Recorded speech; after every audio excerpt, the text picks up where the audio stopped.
comunica el lóbulo derecho con el lóbulo caudal. Aquí está todo el lóbulo derecho, ¿sí? Y acá el lóbulo izquierdo. Ustedes saben que el lóbulo derecho se va a relacionar ¿con quién? Con el riñón del lado derecho, con la suprarrenal derecha, ¿verdad? Entonces si ponemos así el hígado, ¿sí? Ahí subimos un poquitito, ese está. Dice, lóbulo derecho, quitamos el lóbulo derecho y mire que aparece allí, ¿verdad? El riñón derecho con la suprarrenal derecha, ¿okay? Por otro lado, recuerden que aquí vendría la relación del píloro y la primera porción del duodeno, relacionándose con el lóbulo, ¿qué? Cuadrado, ¿verdad? Y entonces pondríamos aquí el estómago, ahí estaría el estómago, relacionándose con la cara visceral del lóbulo, ¿qué? Izquierdo, y el píloro y la primera porción del duodeno relacionándose con el lóbulo cuadrado. Cuadrado. Muy bien. Riñoncitos, ¿verdad? Entonces tienen forma de frijolito, ¿verdad? De habichuela, cara anterior y sus caras, ¿qué? Posteriores, ¿ok? Polo inferior, polo superior, borde lateral, borde, ¿qué? Polo superior se relaciona con ¿quién? Glándulas suprarrenales. Glándula suprarrenal derecha, triangular, izquierda, semilunar. Al corte, las glándulas suprarrenales tienen una corteza y una médula. Ustedes saben que la corteza, origen mesodérmico, y la médula, origen ectodérmico, de las crestas neurales, que funciona como un ganglio nervioso, que tiene neuronas simpáticas, vamos a decir, que reciben inervación de fibras preganglionares simpáticas de los nervios espláncnicos, sobre todo del mayor, ¿sí? Que viene de T7, T8, T9, ¿verdad? Puede venir desde T6.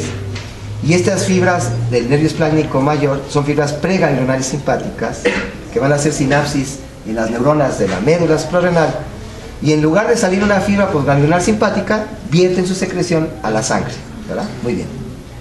Y la corteza suprarrenal, bueno, ya mineralocorticoides, glucocorticoides, ¿sí? Y hormonas sexuales. Muy bien. ¿Quién irriga las glándulas suprarrenales? Muy bien. La arteria capsular media, rama directa de la aorta. La arteria capsular superior, rama de la frénica inferior. Y la vena capsular inferior, rama de la renal. Quiere decir que la glándula suprarrenal está ricamente, ¿qué? Irrigada. ¿Ok? Muy bien. Riñón, polo inferior libre, borde lateral libre, pero el borde medial presenta una pequeña depresión que se llama, ¿qué? Seno. ¿Es el seno, qué? Renal. Y en el seno renal, pasando el pedículo, ¿qué? Renal. El elemento más anterior, vena renal, arteria renal, y el elemento más posterior, la pelvis, ¿qué? Renal, que recibe los cálices mayores, y estos a su vez reciben los cálices, ¿qué? Menores. Y aquí está la unión pielo-ureteral, que es el estrechamiento superior del uretero. Sí. ¿Cuál es la diferencia entre ilio y seno renal? El seno renal sería la depresión, nada más, ¿sí? Y el ilio, ¿sí? Propiamente sería lo mismo, ¿ok? Porque seno es depresión, y ahí en el seno es donde está el pedículo, y normalmente donde está el pedículo se llama el ilio. Si se da cuenta sería lo mismo, ¿okay? Lo que si no sería lo mismo seno y pedículo, porque el pedículo son los vasos y la pelvis renal, ¿okay? Y donde entra el pedículo se llama ilio, y el ilio está en el seno. Muy bien. Recuerden las relaciones de los riñones. Las relaciones posteriores son muy semejantes, ¿verdad? Del lado derecho como del lado, ¿qué? Izquierdo. A ver, vamos a ver, relaciones posteriores. Se relaciona con esta estructura. ¿Qué músculo es? Cuadrado. Antes, ¿este cuál es? Diafragma. Este es diafragma, ¿ok? Y hacia abajo ahora sí, psoas, ilíaco y cuadrado lumbar y transverso del abdomen, ¿ok? Y acuérdense que esta cara posterior se relaciona con los nervios que vienen del plexo lumbar, del L1 ilio hipogástrico y el ilio inguinal. que se acuerdan que son los que van a inervar a los músculos de la pared del abdomen, rectos, piramidal, ¿sí? Así como también oblicuos, externo, interno y transverso. ¿Okay? Muy bien. Pero las relaciones anteriores de los riñones son distintos del lado derecho y del lado ¿qué? Izquierdo. Del lado derecho ya decíamos se relaciona con ¿quién? El lóbulo derecho del hígado. ¿Con quién más se relaciona? Con el duodeno, segunda porción del duodeno, y con el ángulo cólico derecho. Y con parte del yeyuno, sí. ¿Ok? Entonces, se relaciona con el lóbulo derecho del hígado, con la segunda porción del duodeno, colon, ángulo cólico derecho y yeyuno. Riñón izquierdo, ¿con quién se va a relacionar? Vaso. Muy bien. Exactamente con el páncreas, ¿verdad? Que aquí su colita la pone en el vaso. ¿Con quién más se relaciona? Con el estómago. Con el estómago. Ángulo cólico izquierdo y yeyuno. Entonces, vaso, páncreas, estómago, ¿sí? Ángulo cólico izquierdo y haces ¿qué? De yeyuno. ¿Quién irriga el riñón? La arteria renal, que nace a la altura del plano transpilórico, L1, ¿verdad? Arteria renal, antes de dar las ramas lobares, da la arteria capsular, ¿qué? Inferior, entra al riñón y empieza a dar las arterias interlobares, después las arterias arciformes, y las arciformes dan las arterias interlobulares, y las interlobulares dan las aferentes. Las aferentes forman el glomérulo, sale del glomérulo la arteria eferente, que forma el plexo peritubular y los vasos rectos. La sangre regresa del plexo peritubular, de las venas de los vasos rectos, hacia la vena interlobular, venas arciformes, venas interlobulares, vena renal, y la vena renal desemboca en la vena cava inferior. Qué padre, ¿no? ¿Sabes? Ya, en un minuto ahí hicimos todo un viaje dentro de nuestros riñoncitos, ¿verdad? El riñón al corte tiene una corteza y una ¿qué? Médula. La médula presenta las pirámides renales, que en su vértice se encuentran las papilas renales, y que las papilas renales están cubiertas como capuchón por los cálices menores. Son de 8 a 12. Es decir, de 8 a 12 pirámides, y que con su corteza de renal forman los lóbulos ¿qué? Renales. Entonces, de 8 a 12 lóbulos renales, 8 a 12 cálices menores, que se desembocan en los cálices ¿qué? Mayor, superior, medio, inferior, y los cálices mayores a la pelvis ¿qué? Renal. Pelvis renal continuase con el uretero, y el uretero dos porciones, una porción abdominal y una porción ¿qué? Pélvica, ¿verdad? Entonces, porción abdominal y porción pélvica. Vamos a poner la porción pélvica. Vamos a armar esto, ¿verdad? Entonces, ahí vamos a meter la mesa. Ahí está. ¿Okay? Fíjense, entonces, acuérdense, la porción abdominal está por delante de este músculo. ¿Qué músculo es este? Psoas mayor, ¿verdad? Y ahí está el psoas menor, ¿no? Psoas mayor. De hecho, por delante de su porción abdominal pasan los vasos genitales, ¿verdad? Las arterias genitales, la arteria y vena testicular, o arteria y vena ¿qué? Ovárica, ¿verdad? Las arterias genitales o gonadales nacen de la aorta a la altura de las renales, mientras que las venas genitales, la vena ovárica o la vena testicular del lado derecho desemboca en la vena cava inferior, y del lado izquierdo en la vena ¿qué? Renal del lado izquierdo. ¿Ok? El uretero en su porción pélvica, ¿qué hace? Primero pasa por delante aquí de la bifurcación de los vasos, ¿verdad? De la bifurcación de la ilíaca común en ilíaca interna y ilíaca ¿qué? Externa, y forma el estrechamiento medio, porque el superior ya decimos que es la unión entre la pelvis y el uretero. El medio en la bifurcación de la arteria ilíaca común en ilíaca interna y ilíaca externa. Y el estrechamiento más cerrado, ¿cuál es? cuando atraviesa la vejiga, ¿verdad? Para desembocar en los meatos ¿qué? Urinarios y limitar el trígono vesical que decíamos hace rato. La porción pélvica, aquí no está, pero créanme que por aquí vendría el uretero. Su porción pélvica es una curvatura hacia atrás y pasa por atrás del ovario, ¿verdad? Entonces el uretero pasa por atrás del ovario y después pasa a los lados, decíamos, de la porción supravaginal del cuello uterino y que está por atrás de la arteria ¿qué? Uterina, para desembocar por último a nivel de la vejiga. En el caso del hombre, ¿cómo es? No tenemos hombre. Ah, sí, aquí está, perdón. Aquí está. En el caso del hombre, ¿sí?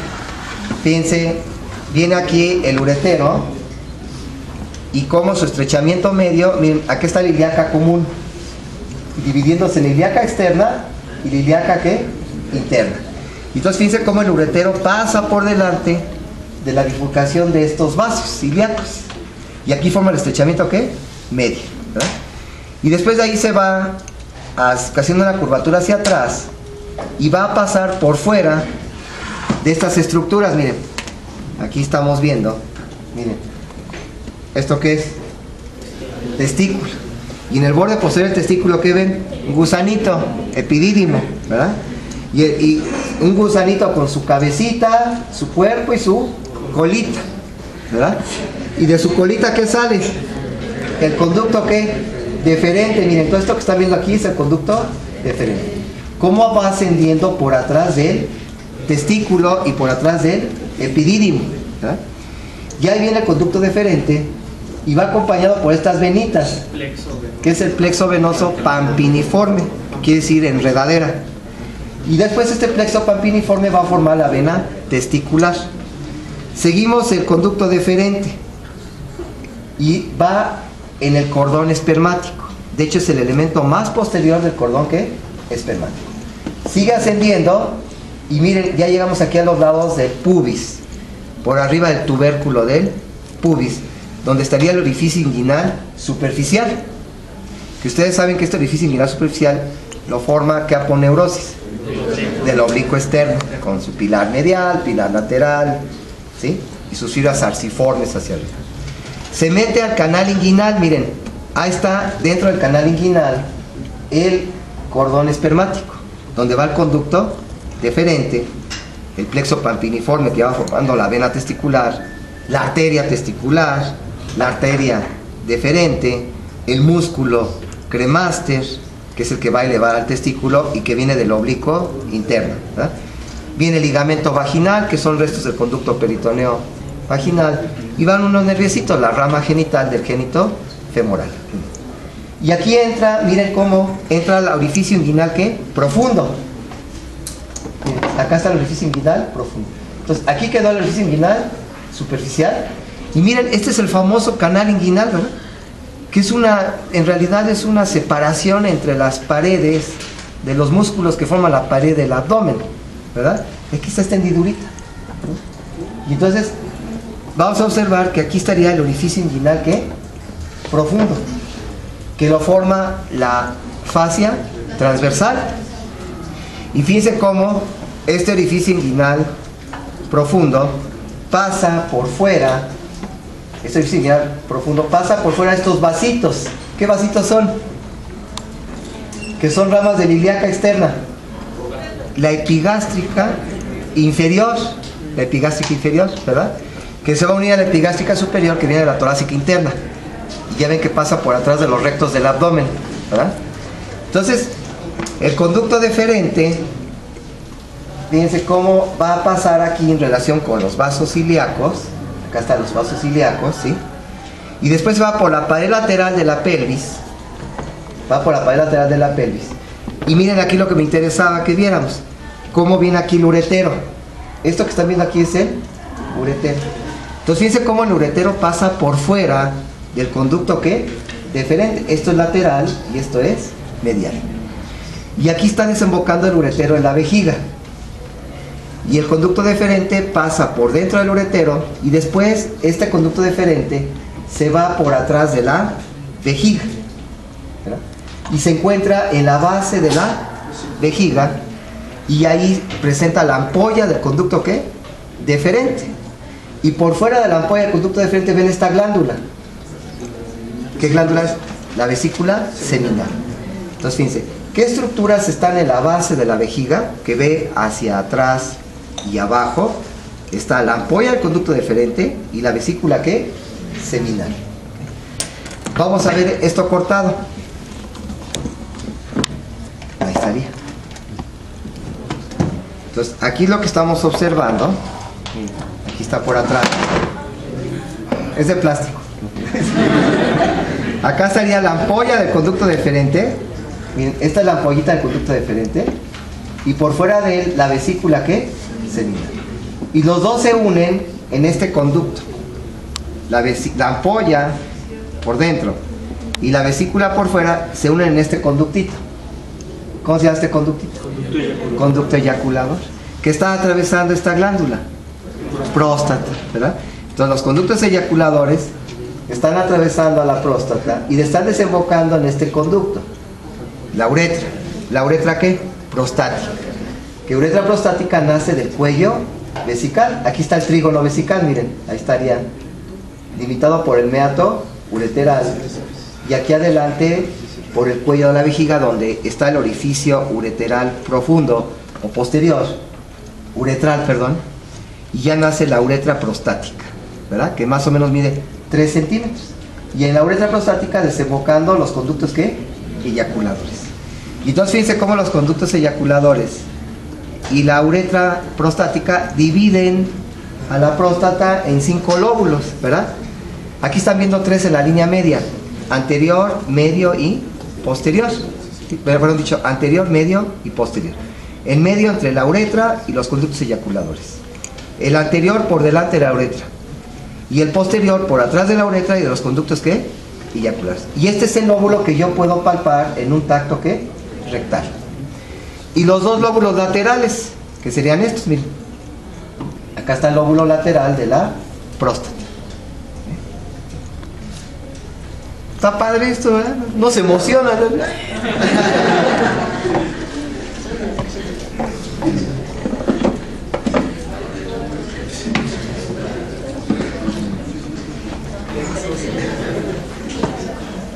Acá están viendo el pene, ¿verdad? El pene en su cara dorsal se encuentran los cuerpos ¿qué? Cavernosos y en su cara ventral los cuerpos ¿qué? El cuerpo ¿qué? Esponjoso. Y el cuerpo esponjoso es el que está siendo atravesado por la uretra peniana